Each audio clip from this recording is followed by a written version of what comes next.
My sister is still scared of her own bed. How did you scar someone for life? I just learned this month that one of my 3 younger sisters is afraid of vampires. I had accidentally tripped the breakers in the house one night while my parents were out, and I was watching them. I was 12, and my sisters all gathered in the back room, the only one that still had power. I saw this as an opportunity and targeted the youngest, who was 6. I told her that I had cut off the power intentionally and that I was a vampire. I told her that I intended to eat her, and as I did this, I suddenly leaned in close and bared my teeth. All 3 of my sisters screamed, and the older 2 fled the room, each out of opposite doors. The youngest, abandoned, instantly burst into tears and grabbed the nearest weapon, a serious pair of scissors off a side table. As she lunged screaming at my chest, I saw the fear and determination in her face, and I ran. I passed out my 2 other sisters on the way out and locked myself in one of the bathrooms. I screamed my confession of the joke immediately and begged my other sisters to calm her down.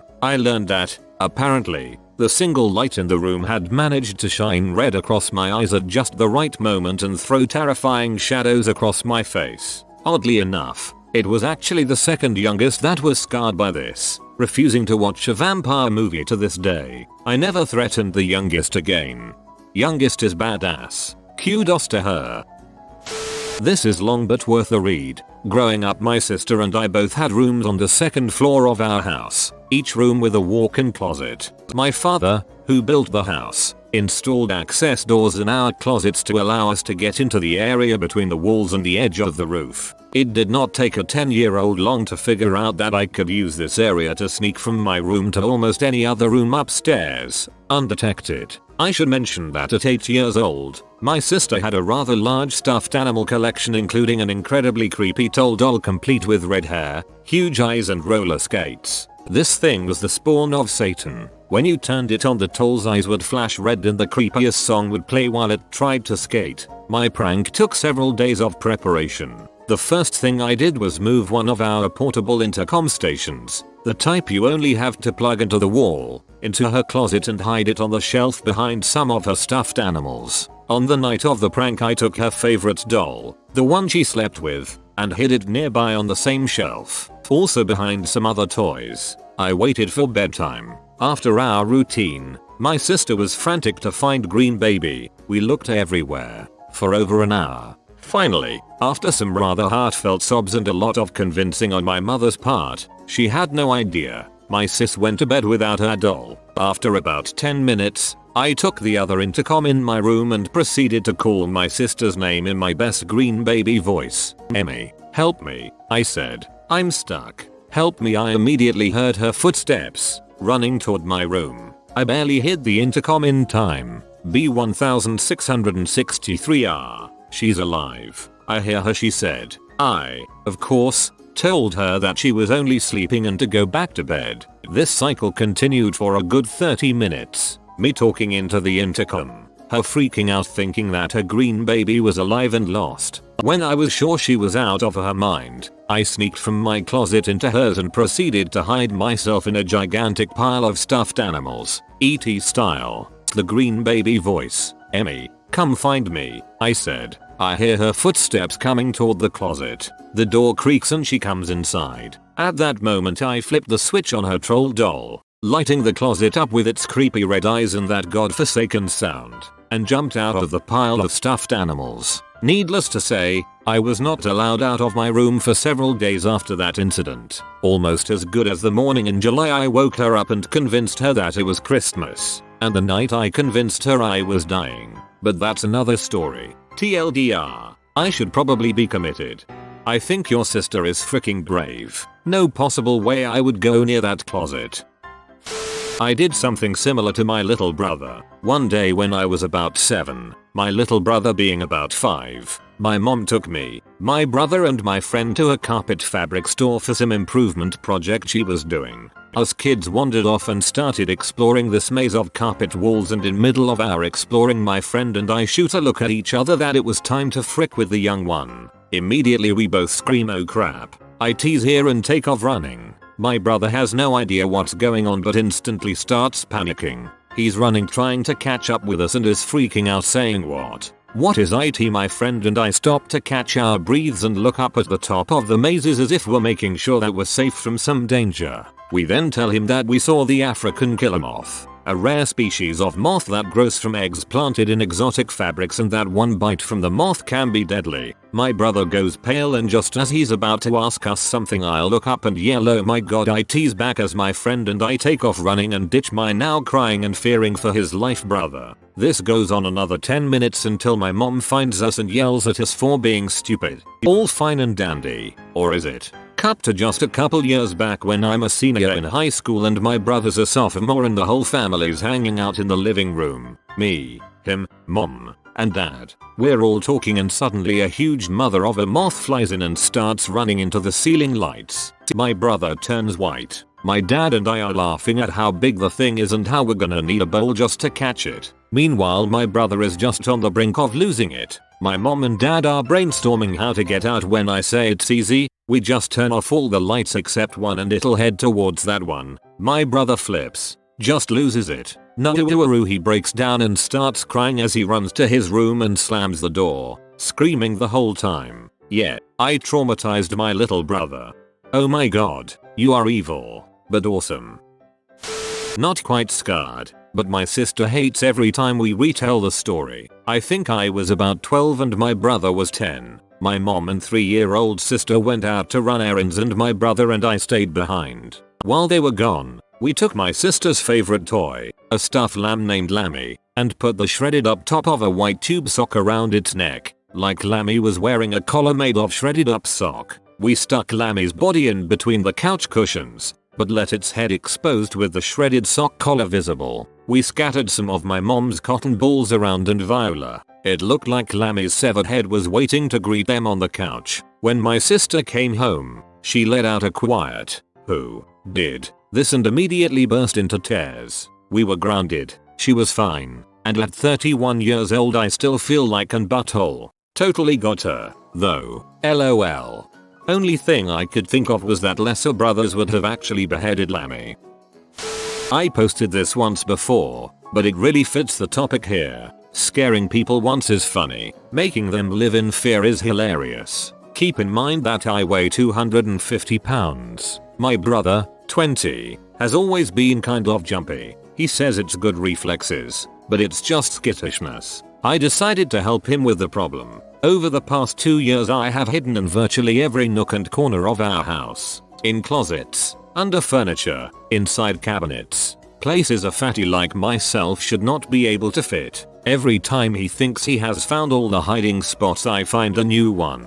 I've hidden under and even in his bed only to jump out and scare him shitless. He lives in a world of paranoia when he gets home. At night when he reads in bed at regular intervals he gets up and checks around the room with a flashlight to make sure that I'm not there hiding in the darkness. He even checks the closet multiple times a night to make sure I somehow didn't sneak into it when he closed his eyes for just a second. All of this is leading up to my final hiding place. He doesn't know it yet, but I bought a mattress that I am storing at a friend's house. Slowly I've been carving a me-shaped hole in it. I am going to replace his mattress with it. Cover myself in a mattress topper, and the moment he lies down in bed, his mattress will consume him. I will not feel bad for you if he ends up peeing all over you.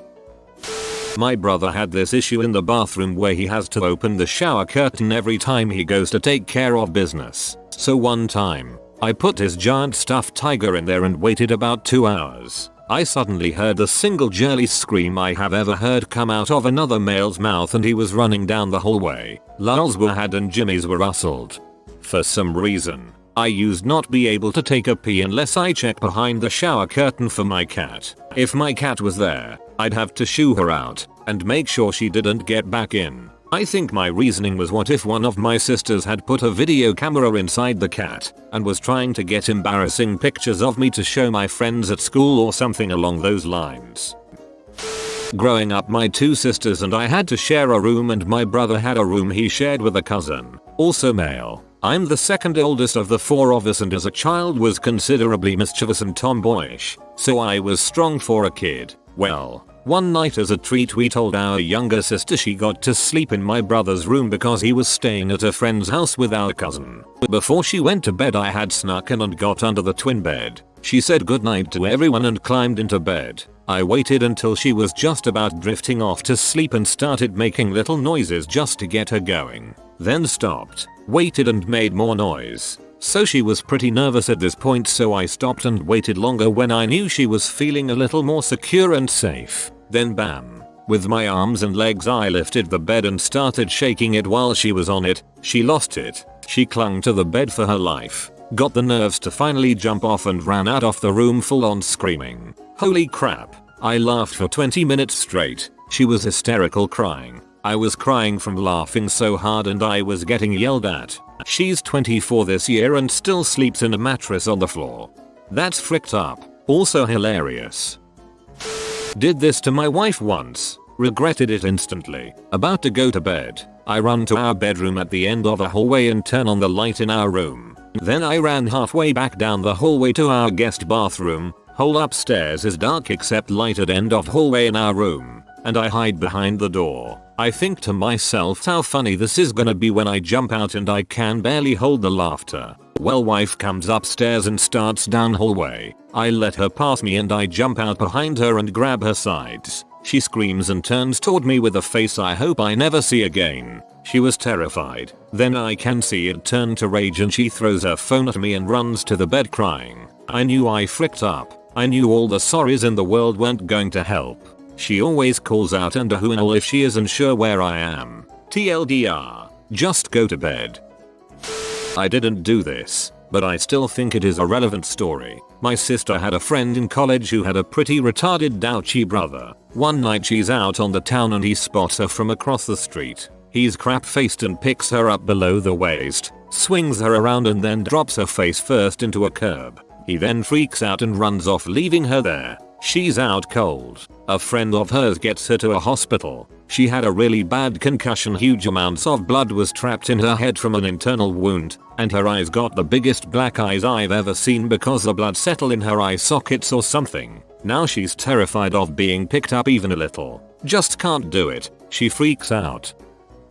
I'm pretty intelligent and good at thinking logically and most importantly, for myself, but I'm scarred for life by school. I was never very good at it and made bad grades my entire life. One of the middle schools I attended had a weird policy about homework, though. That I remember clearly was one of the defining moments of my fear of academia. If you made below an 80 on your homework, which was a B for frick's sake, you were not allowed to go outside and play for recess. Instead, you had to read the exact sheet of homework you failed and turn it in to feel better about yourself. What I mean by this is, it didn't count towards credit on your bad grade. Did I mention that homework, quizzes, and tests were graded by your peers? During the most awkward time of every kid's life, the teachers got together and decided it was more beneficial to a child's education to be lazy and have the kids grade each other's homework than to spare them the embarrassment of the snickering and snide comments the other kids would come up with after they graded your crappy papers.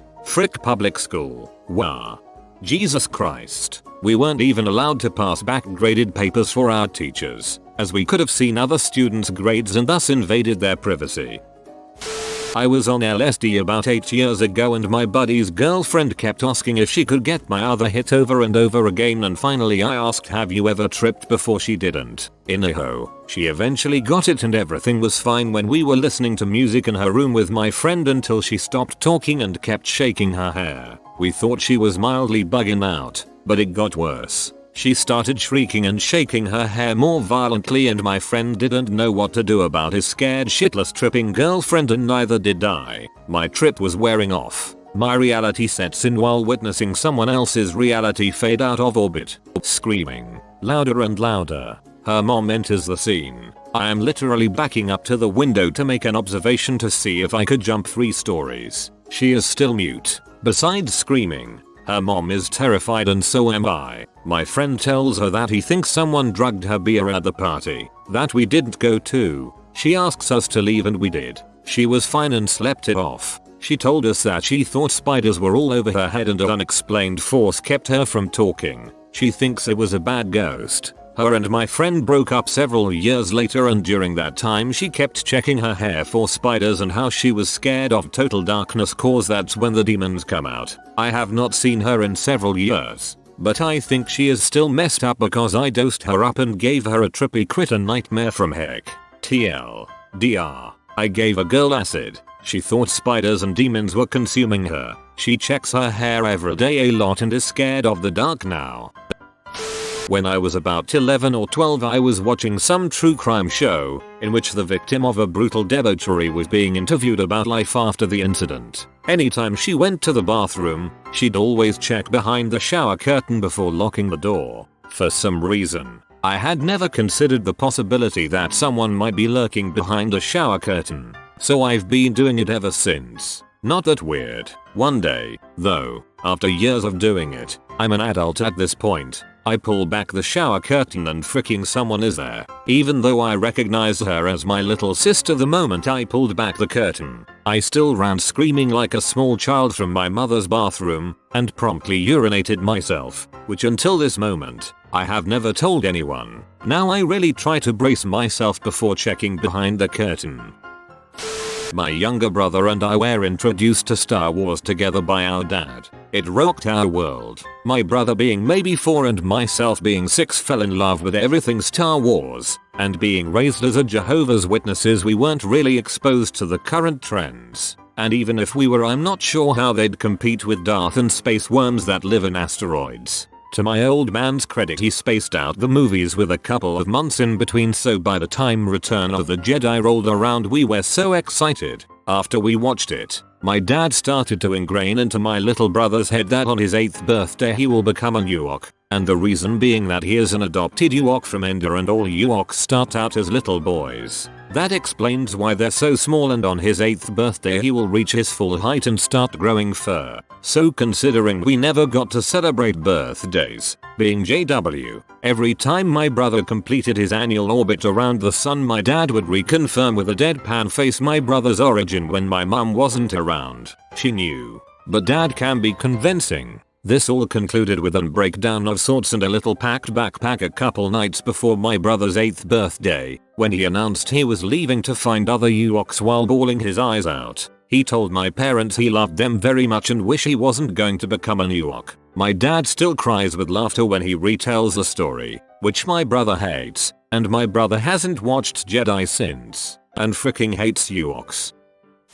On a class trip my friends and I were leaving a restaurant. The exit door was really heavy, I mean ridiculously so. So I push it super hard, but just enough to open it. The next thing I know, a girl is screaming obscenities at me and I didn't know why until I looked down. The girl's toenail was ripped clean off. I try apologizing and ask what I can do to help. The girl, I guess understandably, just kept yelling at me, but her group of friends harass me too though. My friends rushed me away before anything really bad happened. Later that night I overhear people from my class who couldn't have been on the same side as the park as me, talking. Yeah, and her toe looked really fricked up. Apparently a door was pushed on it. I almost puked when I saw it. I think she had to go to the hospital. I really hope I didn't scar that girl, but I probably did. I still feel awful about it and I hope that girl isn't afraid of doors. TLDR. I ruined a girl's toe by pushing a door on top of this. I hope it's okay if you're editing this by any chance. Edit. So this is why I shouldn't use mobile sites. I literally scarred my sister for life. This was when she was 4 and I was 7. She was being annoying, following me around and being a deliberate pest, and when she propped herself up against the fridge door I decided to be a dong and opened it with all my might. I sent her flying face first into a corner, blood everywhere. She still has a, not very, visible scar on her forehead. I still feel like crap about it, and have always tried to be a patient elder brother since then. When I was a kid I wanted to be a ninja when I grew up, so I got some tricks on sneaking. After I grew up I still spent so much time on this focus I still had, and still have a walking pattern that doesn't leave any footstep sound without looking stupid unless the floor creaks or I walk on gravel. So I was on my computer and got hungry. I went to get a snack in the kitchen where my mom is. I go up the stairs, not a single sound was made. I go through the kitchen to the fridge and not a single sound was made. By then I thought it was clear I was there, but she didn't hear anything. She's focused on cutting up whatever vegetable. I wander around the kitchen looking at everything there is to eat, and then I walk over the one place where the floor creaks and she freaks the frick out. Since then I stomp my way up the stairs because she was so scared it scared me. I went on a mock Polar Express train ride when I was younger. I was 10 and my younger sister had just turned 6. They passed out bells to all the kids on the train so you could jingle them and know you still believed in the spirit of Christmas. I took my sister's when she wasn't looking, pried it open and took the metal ball out of it so it didn't jingle anymore. Also, after watching The Ring with my younger brother, I set the TV in our room, we shared the room, to a static channel and hid the remote under my pillow. In the middle of the night, I turned it on. There's this dumb kid who dropped out of high school who likes me. I mean really likes me. We're both in our 20s now, but he is completely obsessed with me. He has absolutely no life plans and he's stuck in a plumbing business with his younger, but slightly more attractive, if I have to admit, brother. He makes no effort to get his life together all. He likes to think that I'm his girlfriend and he tells that to everyone he knows. He always tries to put his arm around me and make a move, even though I'm fiercely trying to tell him that I have no interest in him whatsoever. That's not even the worst part. He is a heavy drug user. I mean freaking heavy. He does so many drugs that I'm kind of surprised he has the money to eat, not to mention paying the bills. Bottom line, dude is insane. I have a boyfriend. He's really big and muscular and I like him a lot. His only flaw is he's a bit aggressive and occasionally he'll take me out to lunch or to a movie date or something. But God forbid the dumb kid finds out, because if he finds out he sets out to find me. For some reason he thinks that my boyfriend is trying to kill me secretly or something. I don't know what he thinks, but it would pretty much scar him for life if I told him this flat out. That I don't want him, that I have a boyfriend and he's not kidnapping me, etc. That's why I never tell him. He's messed up as it already is. I don't want to drive him to suicide. I just wish Mario would leave me the frick alone. And I wish his moronic brother Luigi would stop helping him. One year for Halloween, my dad bought a Freddy Krueger mask and claw gloves to wear so he could stick his head out of the car window and scare kids while my sister and I trick or treated. Well, several years later, I was 10 and my sister was 8. We had been playing in the living room when suddenly my mom called for her to get a shower. My sister went into my parents' bathroom, which is connected to their room, and got in the shower. I was sitting alone on the couch in the living room when suddenly I got the bright idea to scare my sister. Remembering the mask, I ran into the hallway closet and located it. I went into mine and my sister's bathroom and adjusted it on my face. Then went into the kitchen, which is connected to the bathroom. I opened the door to the bathroom slowly, careful not to make any noise. I tiptoed up to the shower and quietly pulled the curtain back, peeking my head in. She was washing her hair out, so I waited a good 3 minutes before she turned around. When she saw me, she let out the most high-pitched banshee wail that has ever pierced human ears. Within seconds, my dad had busted into the bathroom in nothing but his underwear with a massive boner. He tore the mask off my head, ripped it in half. Keep in mind it was a very realistic mask, thick rubber, etc, etc. Then flew into the kitchen and slammed it into the trash can. To this day, my sister does not take a shower or bath alone. My mother has to sit in there with her so she can make sure nothing gets her. My sister is about to be 12. My dad had busted into the bathroom in nothing but his underwear with a massive boner. Lolwood. If you are new to the channel, you can subscribe. I publish new videos every day. Until then, check another video.